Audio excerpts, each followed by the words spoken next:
Hello gamers, welcome back, or in case you're new here, I'm NKCL, and in this video I want to talk about my reason for quitting Throne and Liberty. Realistically, it's more than just my reason. It's something that has been affecting my friend groups and many other players of the game. As someone that likes to overanalyze things, I want to understand and talk about why we are no longer having fun playing the game.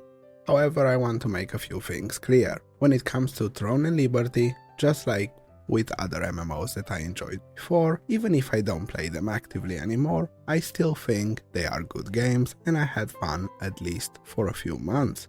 I even have a video where I talk about the nice things in game and what I enjoyed. However, some things changed since I made that video, and this video is focused on the reasons that ultimately made me quit after a few hundred hours instead of having fun for thousands of hours. Another claim that I have seen around and needs to be made clear is that the game is not dead, at least not yet. It has over 20,000 peak daily players on Steam and it is cross-platform. The game is far from dead. However, it has a decline in players and it might be for some of the reasons I will mention in this video. I just want to stress this, that just because I quit the game and I find some of these problems unacceptable, if you are still enjoying the game, I hope you continue to enjoy it for as long as possible. And if, like me, you quit the game, I hope you remember the fun times you had. Anyway, let's get on with it. The first reason has to do with the design of the game. It is a theme park MMO. This means that the experience is very much on rails. This is absolutely fine as long as you are progressing towards something.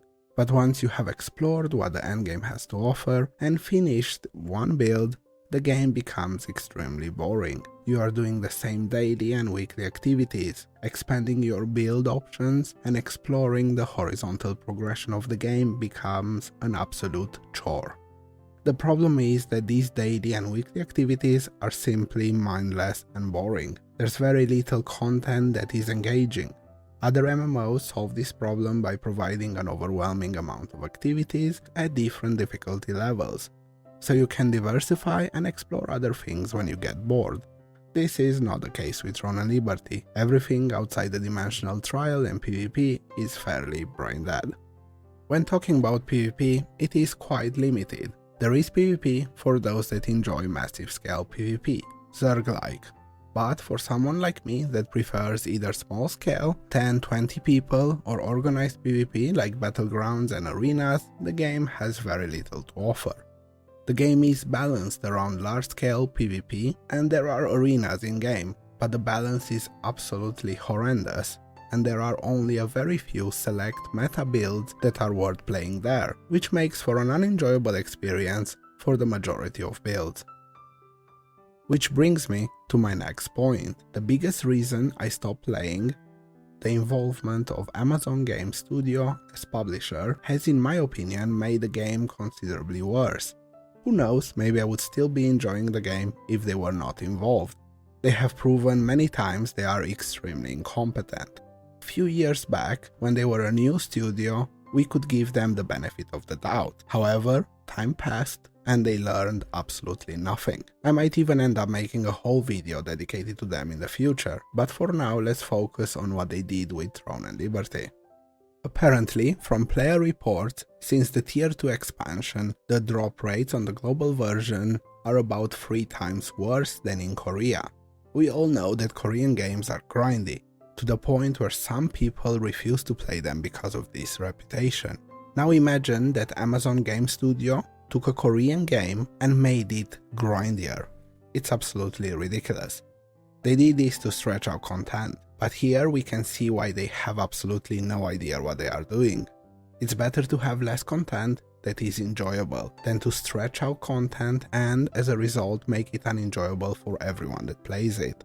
They simply do not understand this. It's better to have people enjoy what is available, have a good time, quit the game, and return when new content gets added. That way, they might remember the game as not having enough content, but they will always remember it as being enjoyable. For example, recently they released 4-star dungeons, and they still drop tier 1 items. It's unbelievable. Whoever made the decision should not be legally allowed within 100 meters of a gaming studio and should be on some kind of registry. This decrease in drop rates also had a devastating impact on the game's economy, simply making some items unobtainable for the average player. Another element that subtracts from the enjoyment of the game for the vast majority of players. Make no mistake, these are not some legendary items that you would expect to have a hard time obtaining.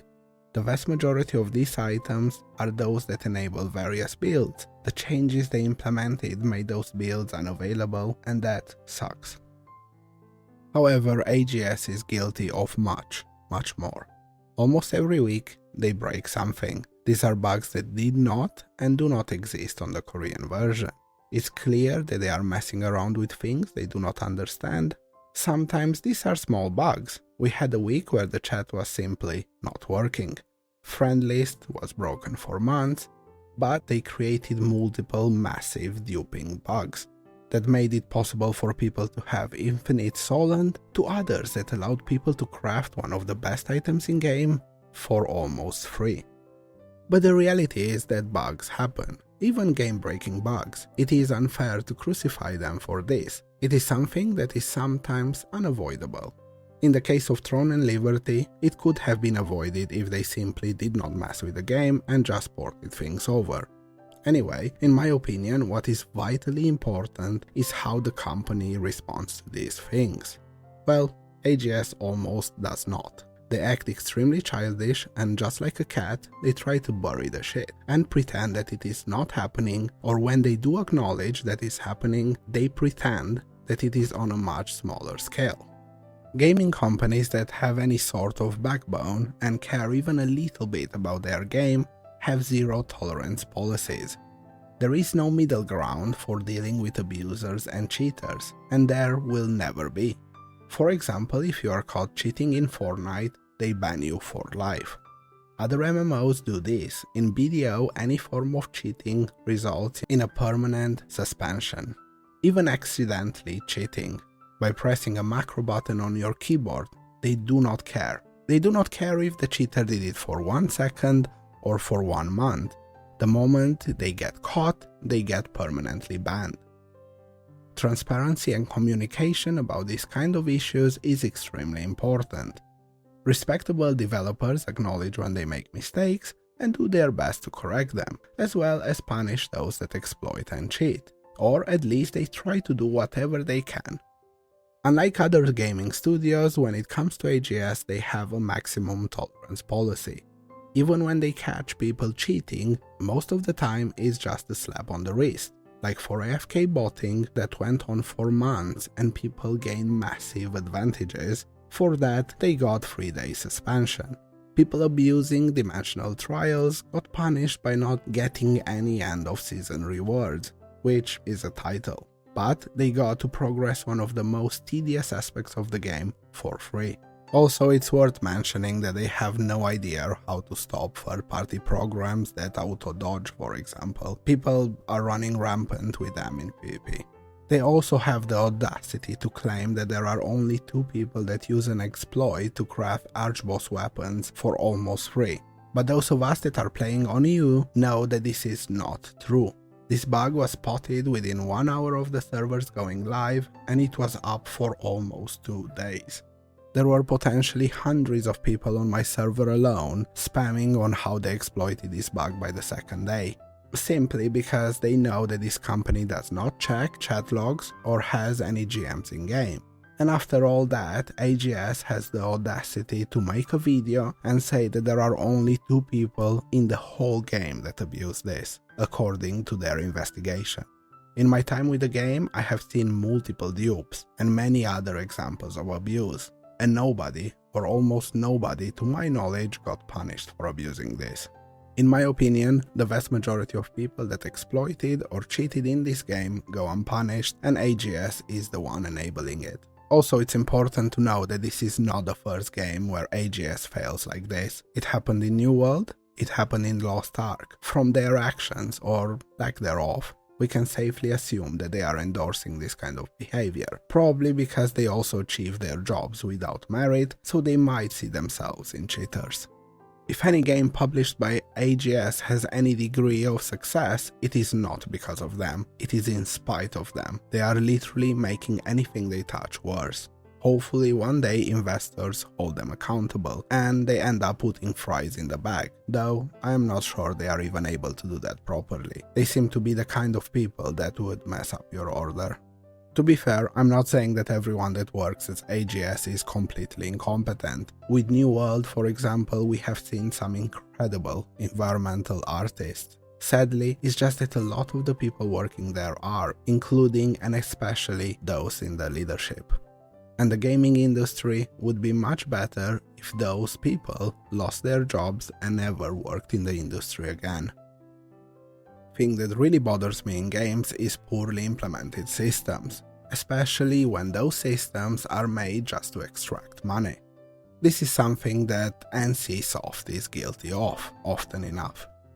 Those of you that have been watching my channel know that I do not mind spending money on entertainment, sometimes way too much money. I spend my money where I spend my time, and I do not see spending money on entertainment as bad. If anything, I am more than happy to spend money when a game is great. However, I really mind spending on two things. One of them is progression, and the other one is very poorly implemented systems.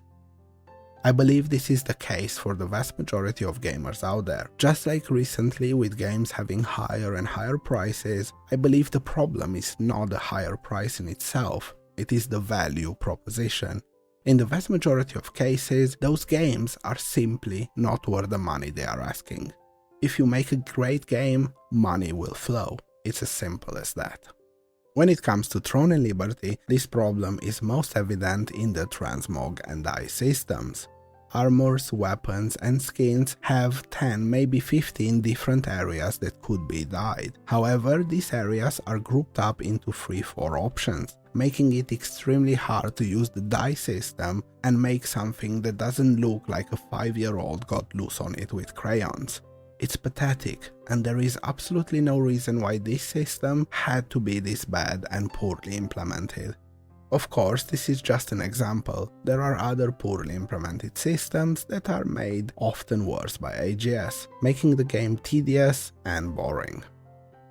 And finally, the last but not least reason is that I have better things to do with my time than be disappointed by the way this game is being handled by AGS. A lot of games that look incredibly fun, and even updates for games that I already know are really fun, keep coming out, including some MMOs. My backlog of games is incredibly long, and I simply refuse to waste my time on this game. We have Dune Awakening getting released in just a few days, we have Chrono Odyssey and Vindictus Defying Fate tests in June, and quite a few others upcoming games. Personally, Chrono Odyssey got me so unreasonably hyped. It's been a few years since something looked as good as this game, and I really hope they deliver. These are the main reasons why I quit Throne and Liberty. I had fun. I wish it was fun for much longer. Maybe it would have been under a different publisher, but these problems and the way AGS handles them has ruined my experience. At the end of the day, the game is no longer fun to play, and when the fun stops, we should stop as well. I think Throne and Liberty is an MMO where you can have a few hundred hours of fun, and I will look fondly on the time I have spent with the game, but that time has come to an end.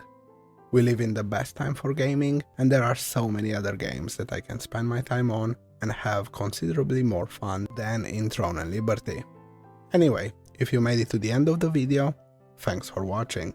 Feel free to like, subscribe and comment, or don't. See you in the next one, gamers.